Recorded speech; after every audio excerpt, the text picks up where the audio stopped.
네, 더불어민주당은 오늘 이재명 대선 후보의 대한민국 대전환 선대위 1차 인선 결과를 발표합니다. 원팀을 표방하는 민주당 선대위는 내일 공식 출범할 예정이고요. 후보 선출을 나흘 앞둔 국민의힘에서는 당원 투표가 시작이 됐습니다. 또 앞서 보신 그대로 국민의당 안철수 대표는 대선 출마를 공식 선언했습니다. 이로써 다자구도로 이번 대선 시작하게 됐는데 야권의 대권 방정식은 한층 복잡해졌습니다. 정치권 이슈는 이강윤 평론가와 이야기 나눠보겠습니다. 어서 오십시오. 안녕하세요. 예, 이재명 선대위 이제 닻을 내일 올리게 되는데 원래 예정돼 있던 시간보다 조금 늦게 아직 인선이 발표가 되지 않은 모양입니다. 2시 반에 예정이 돼 있는 상황이고요. 일단 선대위 인선을 어떻게 예상을 하시는지요? 드림팀 그런 용어 쓰대요. 메모드급 이런 표현을 예. 썼습니다. 지금 민주당 소속, 민주당 적을 두고 있는 의원이 169명이잖아요. 처음엔 180석이었지만 지금도 굉장한 숫자인데 한 명의 이탈이나 이런 거 없이 다 똘똘 뭉친다 그래서 선대위의 이름은 다 건다고 해요. 169명. 그러면 어마어마한 숫자니까 같은 자리에 여러 명 복수로 하게 될 거고요. 예. 같이 대선 경선전을 치렀던 이낙연, 정세균 두 전직 총리들 예. 상임 고문으로 하기도 나왔고 예. 각 캠프에서 주요한 역할을 했던 사람들 그중에서도 특히 이낙연 캠프에서 굉장히 거칠게 감정적으로 너무 멀리 가는 거 아니야? 그런 관측까지 나왔던 분들 어느 자리에 어떻게 합류할까? 이름만 올릴까? 아니면 정말 내일처럼 열심히 할까? 이게 관심이겠죠. 예. 물론 국회의원 몇 명이 열심히 한다고 당원들까지 한꺼번에 다 예. 자동적으로 원팀이 되고 그럴 만큼 무슨 수직 계열화된 시대는 지났다고 봅니다. 예. 그렇지만 꽤 비중을 갖고 있는 의원들이 과거의 경선 당시의 경쟁은 경쟁이고 예. 이제는 당 전체의 승리를 위해서 정말 똘똘 뭉친다면 그것들이 지지자들에게 발신되는 메시지는 또 가지고 있겠죠. 예. 그런 점에서 설훈 의원이라거나 홍영표 이 두 분이 이낙연 캠프의 좌장 또는 굵직한 역할을 했는데요. 이 예. 사람들이 어떤 걸 맡을까? 현재는 공동선대위원장에 오르지 않을까? 그런 얘기들이 많이 나오고 있습니다. 상임선대위원장에는 당연직으로 송영길 현 민주당 당대표가 맡게 될 것이고요. 전략 쪽에는 김민석 의원이 거명되고 있고 총괄, 여기가 중요하죠. 비서실장하고 총괄 이 자리가 중요한데 오랫동안 이재명 캠프에서 같이 호흡을 맞췄던 조정식 의원, 사선인가 그렇죠? 맡을 것으로 알려졌습니다. 조정식 의원은 이재명 후보와 오래전부터 특별한 관계를 좀 유지해 왔기 때문에 예. 이재명 캠프 측에서 중심을 잡고 일할 사람 하나에 각 캠프나 민주당 의원들을 이렇게 합치는 방식으로 이렇게 복수 체제로 운영하지 않을까. 그러면은 무슨 의견을 냈을 때 도출된 합의된 안이라는 성격도 강해질 거고요. 예. 원팀이 지금 제일 중요하기 때문에 예. 그걸 합친다는 차원에서도 그렇게 될 것 같습니다. 우선 그 많은 숫자 169명을 다 어디다 배치하려면 여러 명씩 갈 수밖에 없는 거겠죠. 예. 1차 인선 2시 30분에 간담회를 열고 발표를 하게 됐는데요. 그 내용이 저희 또 속보로 들어오면 함께 하도록 하겠습니다. 근데 이 원팀이라는 말씀해 주셨는데 이게 그 예전에 있던 경쟁자들의 어떤 정책들을 계승하는 경우에는 네. 각기 다른 목소리가 또 섞여야 되기 때문에 예. 이게 잘 한 목소리로 나아갈 수 있겠는가 이제 이런 지적도 나오는 것 같은데요. 어떻게 평가하세요? 그래서 조율이 굉장히 중요하잖아요. 총괄 자리가 그래서 중요한 것 같고요. 당대표 송영길 대표는 이른바 주류는 아니었지만 비주류로서 당대표가 됐고 두루두루 좀 의견을 가지고 잘 해오고 있다. 그런 평이 중평인 것 같아요. 물론 케이스에 따라서는 송영길 대표가 비판도 많이 받고 했습니다. 특히 예. 경선 마지막 단계에서는 이낙연 캠프에서 아주 서운하다 소리도 많이 하고 그랬는데 네. 그 개선상 흐름, 송영길 그다음에 총괄 조정식 이런 게 굉장히 중요할 것 같고요. 예. 최종적으로는 후보의 마인드겠죠. 누구의 공약을 내 거에 부족한 어느 부분을 보충한다거나 이 부분은 그분께 이쪽은 그분께 아주 좋았으니까 카피하다시피 가져올 수도 있겠고요. 예. 그렇지만 당 정책위라는 필터를 한번 통함으로써 민주당이 그동안 유지해왔던 노선과 크게 달라지지는 않게 하되 결국은 후보의 이름으로 치르는 게 내년 대선이니까요. 그리고 지금 이게 당 의원들이 다 합류하지만 결국은 이재명 대통령 후보 선거대책위원회입니다. 이재명 선대위니까 예. 최종적인 결정은 후보 이재명이 할 겁니다. 다만 자기 혼자 독단적으로 한다 그런 걸 불식시키기 위해서 그리고 당력을 총 모으기 위해서 디테일한 조정이 필요한 정책의 여러 섬세한 부분들은 방금 앵커께서 말씀하신 대로 조정을 하겠죠. 그 조정력에 각 캠프에 있던 사람들이 다 들어와서 일정 부분 역할을 할 거고요. 예, 알겠습니다. 조금 뒤에 그 내용 만나보도록 하고요. 재난지원금 얘기가 다시 나왔습니다. 이재명 예. 후보의 입에서 나온 것인데 이번에 구체적인 어떤 추가 금액이 언급이 됐습니다. 50만 원 정도 지금까지 지급이 됐으니까 최소 30에서 50만 원까지는 추가로 지원하자. 뭐 당연히 이제 이 주장에 대해서 야당은 지금 비판을 하고 있는 것이고요. 이 네. 내용은 어떻게 봐야 될까요? 이재명 후보는 최소한 1인당 100만 원쯤은 합쳐서 토탈 100만 원쯤은 드려야 되는 게 아닌가 그 생각을 강하게 갖고 있는 것 같아요.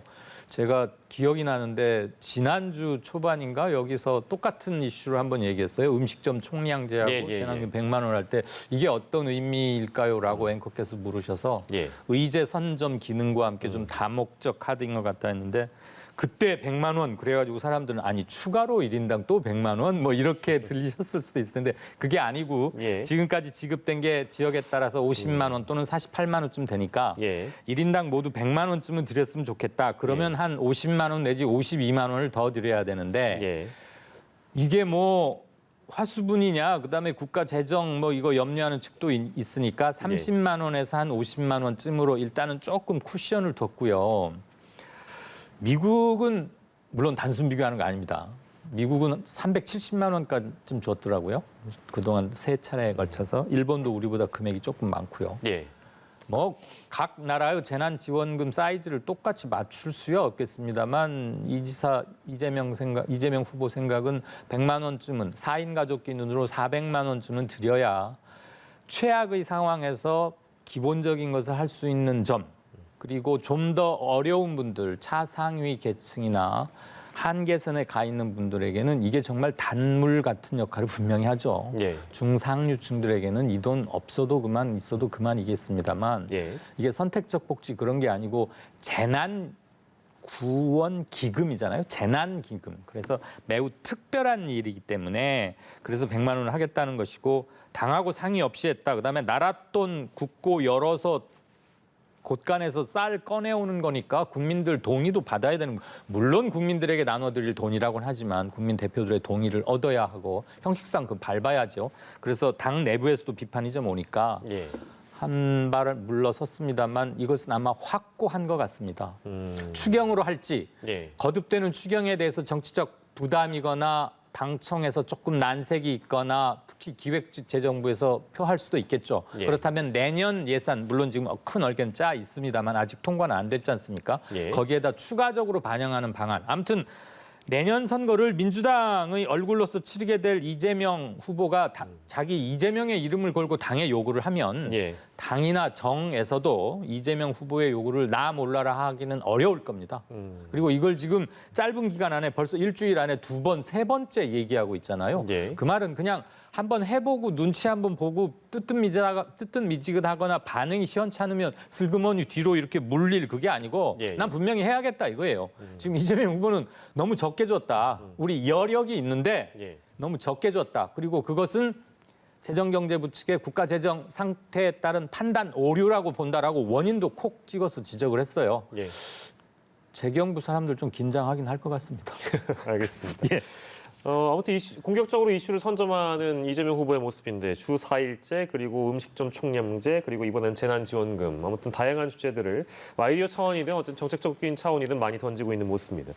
국민의힘 상황 저희가 짚어보려고 하는데요. 토론 일단 마지막 토론이었잖아요. 어떻게 보셨는지 좀 궁금한데 뭐 지금 워낙에 그 어떤 공격적인 발언들이 후보들 사이에서 이제 쏟아지다 보니까 정홍원 선관위원장도 좀 품격 있고 절제된 모습을 보여달라 이런 발언까지 나오는 상황입니다. 일단 가장 마지막 TV 토론에서 평가를 해주신다면 아쉬웠던 후보, 뭐 그래도 넷 중에 이 사람이 제일 낫더라, 뭐 그렇게 평가해 주셔도 되고요.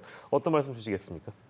저는 토론의 품격이거나 정책을 제시하거나 풍부한 백데이터를 통해서 네 사람만 토론하는 게 아니고 실은 국민들께 선보이는 거잖아요. 국민들께 설명도 하고 그런 점에서는 유승민 후보가 가장 성실했고 예. 내용도 풍부했다고 봅니다. 예. 그리고 별 좀 예의, 품격 이런 것도 잘 지켰고요. 아 그렇습니까? 그럼 그분. 아쉬운 후보는 누구였습니까? 말씀드려야 돼요. 예, 예. 나머지 분들은 조금 기대에 못 미쳤던 건 아닌가 싶고요. 예. 어떨 때는 보다가 아슬아슬하다가 오 저러다 싸우는 거 아니야? 네. 근데 예, 좀 그랬습니다. 예. 어제 그 반려견을 많이 키운 그런 이미지의 윤석열 후보 그리고 그분 댁에 가서 찍은 무슨 오락 TV 무슨 예, 예, 프로그램 예. 보니까 정말 강아지들도 많고 또 문제가 있던 개 사과 예, 예, 거기서도 개였는데 예.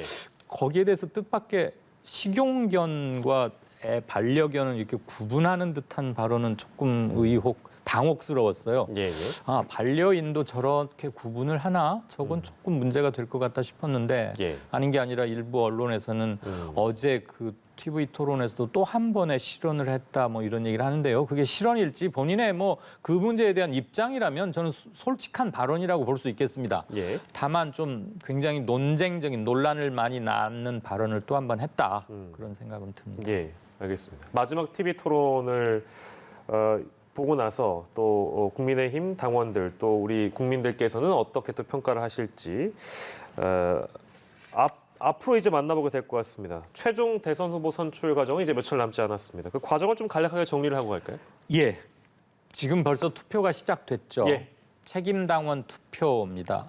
이번 투표 인단은 59만 명쯤, 59만 명 조금 안 되는 숫자라고 하고 지난번에 이준석 현 당대표가 될 때 29만 명쯤이었거든요. 예. 그 이후로 20만 명 훨씬 넘었다는 얘기입니다. 들리는 말로는 제가 당 사무처에 직접 확인도 했습니다만 지난번 이준석 당대표 이후로 특히 젊은 층에서 당원 가입이 많았는데 또 그동안은 지역적으로 좀 영남 측에 편중돼 있었는데 그렇지 않은 곳에서도 온라인 당원 가입이 많았다. 그런데 그중에서 40세 미만 분들이 상당하다. 예. 그래서 저는 이게 오늘 내일 이루어지는 당원 투표의 포션 비율과 굉장히 직결되는 부분이라 물어봤더니 끝까지 자세히는 말을 안 해요. 예, 예. 아마 오늘 내일 진행될 투표에 뭔가 간접적으로라도 영향을 미쳐서 말조심을 한 것 같은데 현재 진행되고 있는 58만 명 조금 넘는 숫자가 얼마가 투표에 참가할지는 모르겠습니다. 예. 그들 자발적으로 들어온 사람들이기 때문에 투표율이 낮지는 않을 것 같고요. 그분들이 투표를 합니다. 그리고 오늘 내일 투표를 못하는 사람들에 한해서 3일, 4일 그 글피에 ARS를 걸어서 예. 이러이러해서 전화를 아직 투표를 안 하셨던데 지금이라도 이 루트로 하실래요? 해서 투표를 유도하고요. 11월 3일, 4일은 복수의 여론조사기관을 통해서 예. 이재명 후보와 맞설 국민의힘의 네 사람 윤석열, 홍준표, 유승민, 원희룡 예. 무순입니다. 네. 생각나는 대로 말씀드렸습니다. 이 사람들 중에 누가 올라가야 경쟁력이 있을 것 같습니까? 라는 질문으로 묻습니다. 아마 네 군데 여론조사기관을 컨택했다 그러죠. 예. 한 샘플은 1,500명씩. 대개 시청자 여러분들께서 그동안 많이 접하셨던 여론조사는 대개 1,000명 샘플로 하는데 그거보단 좀 큽니다. 그러면 표본 오차도 조금 더 정밀해지겠죠. 예. 그래서 네 군데치를 아마 평균 내게 될 거고요. 예. 그래서 어느 두 걸 합산해가지고 예. 누가 더 조금이라도 많냐 이렇게 정하는데 아마 그 오차범위 내에서 일테면 윤석열, 홍준표 1, 2위를 다투고 있다고 알려진 이 두 사람 사이가 오차범위 이내에 들어있다면 예. 그것을 보정하는 방안 이런 것들에 대해서는 아마 각 캠프 대표자들 통해서 세부 룰 미팅은 됐으리라고 봅니다만 그 부분이 매끄럽지 않으면 자칫 분란의 소지도 있을 수 있죠. 네. 당심과 민심이 다르지 않다라는 언급들은 각 후보마다 똑같이 하는 예, 것 같은데요. 일단 그 결론이 어떻게 나올지는 좀 기다려보도록 하겠습니다. 당심에서는 흔히들 많이들 알고 계시듯이 윤석열 후보 쪽이 조금 더 많은 것 같고요. 예. 그냥 일반 국민, 근데 참 이게 애매해요. 일반 국민. 그냥 보편적인 여론조사에서는 홍준표 후보가 조금 더 앞서는 걸로 돼 있습니다. 예. 그런데 당심 당원이란 분들이 대한민국과는 전혀 다른 동떨어진 데서 자기들끼리만 살고 계시는 건 또 아니잖아요. 예. 국민 속에 있잖아요. 그래서 아까 방금 사회자께서 말씀하신 것처럼 당심과 민심이 얼마나 크게 다르겠느냐 예. 그런 관측도 많죠. 알겠습니다. 그리고 윤석열 후보의 발걸음을 좀 따라 보려고 하는데요. 네. 전두환 전 대통령, 전두환 씨 발언 관련 사과를 위해서 광주 방문 일정 언제 배치하는 것이 가장 효과적이겠는가? 이제 이 부분도 이제 캠프 내에서 구심이었을 텐데 네. 경선 이후에 광주를 방문하기로 결론에 이른 것 같습니다. 예. 이 배경을 어떻게 봐야 되겠습니까? 원래는 뭐 내일 가려고 했다면서요. 맞습니다. 네. 그게 11월 4일 날 아시다시피 11월 1일부터 4일이 말하자면 국민의힘 후보로 누구를 뽑느냐 하는 시험 보는 날인데 예. 1, 2일은 당원들 투표고 3, 4일은 국민들 여론이란 말이에요. 말하자면 수능을 나흘 친다고 보면 될 텐데 예. 11월 2일 내일 가려고 했으면은 그 시험 기간 중이잖아요. 그런데 광주에 가서 어떨지 상황이 좀 애매해요. 광주 분들은 안 왔으면 좋겠다. 항상 무슨 사고 치거나 문제 있는 발언을 하고서 사과하러 오는데 와서는 계란이나 뭐 생수병 이런 거에서 이미지 만들려고 하는 거 아니냐. 탄압받는 이미지 혹시 그런 거 하려고 제발 그런 정치 이제 그만두자. 우리는 그래서 얻은 상처, 추가로 얻은 상처. 광주 몇십 년 전에 광주 항쟁과 그동안의 의도적인 정권으로부터의 소외 이런 것들로 인한 1차적 피해 말고 그 이후에 온갖 정치 상황으로 인해서 파생되었던 광주, 호남만의 아픔을 또 겪는 것 정말 싫다. 예. 그리고 정말로 문제 있고 사과한다고 하면 애초부터 그런 말을 안 했어야지 지금 와서 수습한다고 하는 것도 참 진정성이 없고 그래서 아무튼 광주의 유력 스피커들 뭐 이런 사람들은 오지 말라고 했어요. 그래서 많은 고민을 했을 겁니다. 예. 그럼에도 불구하고 가서 뭐 무릎을 꿇든 뭐 하든 뭐 꾸지람을 듣든 사과를 하고 넘어감으로써 적어도 전두환 발언 때문에 화난 민심을 조금 다독이고 예. 그거 국민 여론조사에도 일정 부분 영향을 미칠 수 있겠죠. 그래서 예. 아마 3일, 4일 치르는 여론조사 전에 가려고 2일 날 애초에 계획했던 것 같은데 예. 예. 지금 광주 상황이 여의치 않을 뿐더러 생각대로 안 될 변수도 있을 수 있잖아요. 그게 어떤 정치적 지금은 사무실 안에서 대책 수기할 때는 별 고려치 않았던 건데 불뚝 이상하게 튀어가지고 뭔가 럭비공처럼 다른 데로 가면 차라리 더 수습하기 힘든 거가 되느니 예. 그냥 여지껏의 것으로 수능 시험은 평소 성적대로 보고 예. 끝나고 가자. 그런데 만약에 11월 5일 날 만약에 윤석열 후보가 안 된다면 예. 최종 후보로 안 된다면 그러고도 약속을 지키러 가긴 가야겠죠. 그건 뭐 후보가 돼야 사과하러 가는 것이고 후보가 안 되면 사과 안 하고 그건 더 우스워지는 거지만 예. 아무튼 고민을 했을 것 같아요. 네. 그런데 여러 가지 끝에 안전하게 하는 게 낫지 않을까. 그리고 임박해서 사과를 하는 것의 진정성 또 한 번 각 후보 캠프나 반대파들로부터는 제기될 수 있기 때문에 예. 그래서 이런 결정을 한 게 아닌가 싶습니다. 이 부분은 단지 저의 추정입니다. 예, 알겠습니다. 자, 그리고 안철수 국민의당 대표 세 번째 대권 도전 선언을 했습니다. 네. 사실 안 하겠다고 사실 서울시장 예. 후보로 등장했을 때는 대권 도전을 포기한다는 발언을 했다가 네. 지금 이제 그 말을 뒤집은 셈이 된 것이고요. 하지만 이제 그 내용보다는 정치적 화두에 좀 저희가 주목을 해보고 싶은데 지금 보여드리고 있는 그대로 안철수식의 정치를 하겠다 등등의 언급을 내놨습니다. 이 안 대표가 꺼낸 정치적 화두는 어떻게 좀 정리를 해볼 수 있을까요? 예. 우선 아직도 기억에 선명한데 지금으로부터 불과 반년, 6개월 내지 7개월 정도예요. 이 스튜디오에서도 그 얘기 굉장히 많이 했을 텐데 서울시장, 부산시장 재보궐선거 때 초반에 안철수 예비 후보 인기가 대단했죠. 예. 그때 본인이 그런 말 합니다. 저 출마합니다. 그리고 대선에는 나가지 않겠습니다라고 했어요. 나중에 이제 국힘당과도 합치겠다는 얘기도 나왔고 예. 시건입니다. 그때 발언으로 보면. 그런데 이제 오늘 대선 출마 선언을 하면서 직접적인 언급은 없었으나 예. 이런 얘기하죠. 그동안 정권이 바뀔 때마다 적폐청산 교대를 반복했다. 예. 그 말은 그동안 있었던 적폐청산 또는 과거의 잘못된 점 바로잡는 것을 안철수 이예비 후보는 일종의 정치 보복이라고 인식하고 있는 것 같아요. 예. 자기는 그런 거 하지 말자. 그래서 적폐 교대가 아니라 시대를 교체하자. 시대 교체 이런 말 했습니다. 아실 겁니다. 기억들 많이 하시고 유행어도 됐었는데 예. 10년 전에 안철수 당시 교수가 정치권에 나올 때 첫 일성이 새정치였어요. 그래서 도대체 안철수의 새정치는 뭐냐 가지고 굉장히 많은 논란과 뭐 이런 패러디도 있고 그랬는데 예. 이번에는 시대를 교체하겠다는 의미에서 이것도 들었고요. 구체적으로는 과학기술 중심 국가를 만들고 싶다. 그다음에 그동안은 안철수의 옷이 아니라 여의도의 옷을 가서 빌려 입고 행세를 정치를 하다 보니 여의도에 갈 수밖에 없었고 그러다 보니 여의도 옷을 입었는데 한 10년 입어봤더니 역시 아니더라. 그 말은 자기 10년간 반성을 해봤더니 일단은 절반 이상의 실패라고 자인하는 거겠죠. 그래서 시대 교체를 내걸고 안철수 옷으로 정치를 하겠다는 건데 과학기술 중심 국가는 늘 해온 얘기긴 합니다. 일단은 6, 7개월 전에 서울시장 재보선 때 했던 본인의 대선 불출마 얘기를 앞으로 좀 더 진정성 있게 국민들께 설명 겸 낮은 자세로 양해를 구해야 할 겁니다. 예. 어쨌거나 시건은 시건입니다. 예. 그다음에 이번이 세 번째 대선 도전입니다. 예. 처음 출마했을 때는 도중에 단일화 그러면서 사퇴를 했고요. 두 번째는 2017년 4년 전이죠. 이른바 촛불 대선 때 나와서 완주했고 예. 그때 21%를 조금 넘는 득표하면서 의외로 많은 걸 얻어서 안철수가 죽지 않았다는 것을 과시하기도 했습니다. 물론 당시 1위는 현 문재인 대통령, 문재인 후보였습니다. 영화 아까 놈놈놈 얘기를 국회 기자가 현장 브리핑에서도 예, 예. 했고 요즘 많이 하던데 자기도 그 셋 중에 어느 하나입니다라고 이준석 대표는 또 점잖지만 아주 가슴 아프게 한 방 먹이는 것도 봤는데요. 네.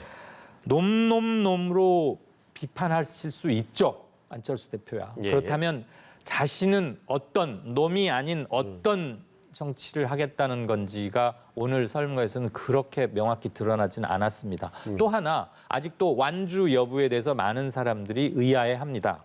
과연 완주를 할지 예. 아니면 후보 단일화 과정에서 자신의 체급을 최대한 끌어올리는 상승 효과를 두고 나중에는 자기가 했던 아까 제가 시건이라고 두 번 말씀드린 예. 그것을 최종적으로 시건하지 않는다는 점에서 그다음에 예. 정권 개최를 해야겠다는 것으로 단일화는 하되 자신의 정치적 생명은 이어가려는 그런 것은 아닐지 등등등 오늘 출마를 선언한 안철수 예비 후보 앞에는 자기 때문에 생겨난 자기 트랩 넘어야 할 게 꽤 된다고 봅니다. 독자 행보가 아닌 어떤 단일화를 염두하고 대권 도전 선언을 하는 대권 후보가 있을 리 만무하겠습니다만 네. 아까 말씀하신 대로 단일화 얘기가 솔솔 나오고 있습니다. 벌써부터 나오고 있는 상황이고 예. 심지어 홍준표 후보는 실제로 그런 단일화에 관련된 언급도 안철수 후보를 대상으로 해서 이미 한 상황입니다. 예. 드리고 싶은 질문은 안 후보가 어떤 이번 대선에서 승부를 좌우할 만한 캐스팅 보스가 될 것인가라는 것이 첫 번째 질문이고 예. 두 번째로 그와는 다르게 만약에 단일화를 하게 된다면 실제 그것이 가능하겠는가? 이게 두 번째 질문인데요. 어떤 말씀 주시겠습니까?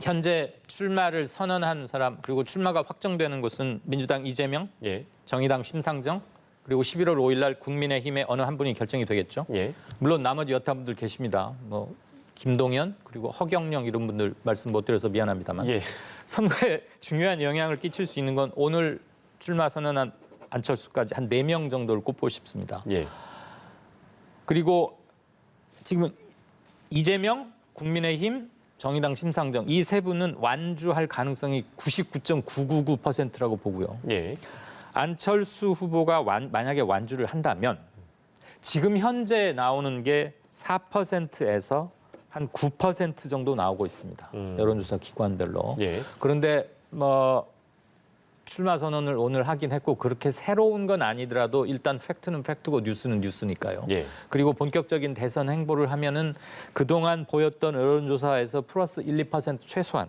플러스 1, 2% 포인트의 상승 효과는 있겠죠. 예. 조금 더 정력적으로 확실하게 하고 뭔가 시운이 맞아지면 그보다 더 점프업 할 수도 있을 겁니다.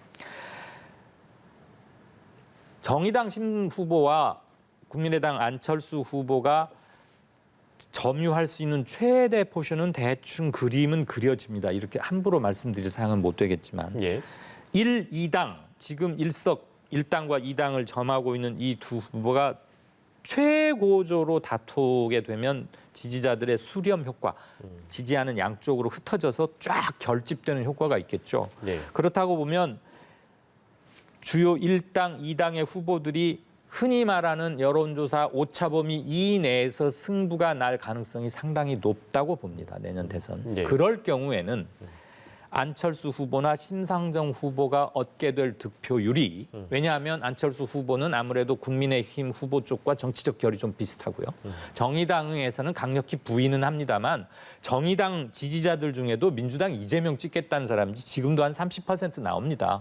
그 말은 사표 방지 때문에 예. 저쪽에 정권을 주게 하느니 마음에는 썩 들진 않지만 민주당 후보라도 뽑아줘야겠다 하는 분들이 정의당 지지자에도 꽤 있거든요. 예. 어쨌거나 그런 사람을 다 포함해서 정의당 심상정 후보는 지난 대선 4년 전에 6.17%를 얻었습니다. 예. 6%. 예. 이번에 설령 정의당이 여러 가지로 그 뒤로 굉장히 많은 부침과 내후 외환을 겪으면서 좀 위축됐다고 하더라도 예. 최소한 3 내지 4%를 얻는다고 하면 범진보 계열 사람들이 얻을 수 있는 총합에서 결코 적지 않죠. 안철수 후보 역시 마찬가지입니다. 오히려 안철수 후보는 조금 더 클 것 같은데요. 예. 얻을 수 있는 최대치가. 그렇다고 보면 1, 2당 후보가 오차범위 이내 뭐 2, 3%포인트, 3, 4%포인트 차이로 박빙으로 다툴 때는 안철수가 가져가는 표, 심상정 후보가 가져가는 표 굉장히 크죠. 그래서 단일화에 목매달 수밖에 없고 예. 캐스팅 보트도 역설적으로 가능해지는 겁니다. 예. 큰 의석이나 큰 지지율이 있어서가 아니라 예. 내가 출마를 계속 끝까지 고집해서 완주하느냐 그렇지 않고 이쪽 손을 들어주느냐에 따라서 이쪽이 가져갈 표가 상당히 차이가 나는데 그게 묘하게도 당락 또는 집권하느냐 집권에 실패하느냐는 그 경계선쯤에 위치하고 있기 때문에 예. 캐스팅 보트는 결과적으로는 충분히 가능하다고 봅니다. 네, 알겠습니다. 그럴 마무리. 때 한 말씀 죄송합니다. 예, 말씀하십시오. 심상정 후보는 절대 사퇴하지 않겠다고 미리 아예 못을 쾅쾅쾅 박았고요. 예, 예. 민주당에서도 뭐 압박한다거나 제발 우리가 꼭 단일화하자거나 그러지는 않을 겁니다. 그러니까 네. 심상정은 제3의 상수가 되어 있고요. 예, 항상 존재하는 상수. 안철수 후보는 아직도 변수와 상수 사이에서 왔다 갔다 하는데 사람들은 대부분 변수 쪽으로 완주는 안 할 거 아닌가 쪽으로 보는 것 같습니다. 알겠습니다. 마무리해야 되는데요. 네네. 근데 만약에 그 설명할 부분들이 적지 않을 것 같습니다. 안철수 후보 입장에서 왜냐하면 이미 나쁜 놈, 이상한 놈, 추한 놈이라고 하는데 예. 단일화를 하게 되면 기자들이 묻지 않겠습니까? 그 후보는 단일화의 대상인 후보는 나쁜 놈입니까? 이상한 놈입니까? 아니면 추한 놈입니까? 당연히 뒤따를 질문인 것 같아서 예. 앞으로 설명할 부분들이 적지 않은 안철수 후보의 얘기까지 해봤습니다. 정치권 이슈는요. 이강윤 정치평론가와 함께했습니다. 고생하셨습니다. 고맙습니다.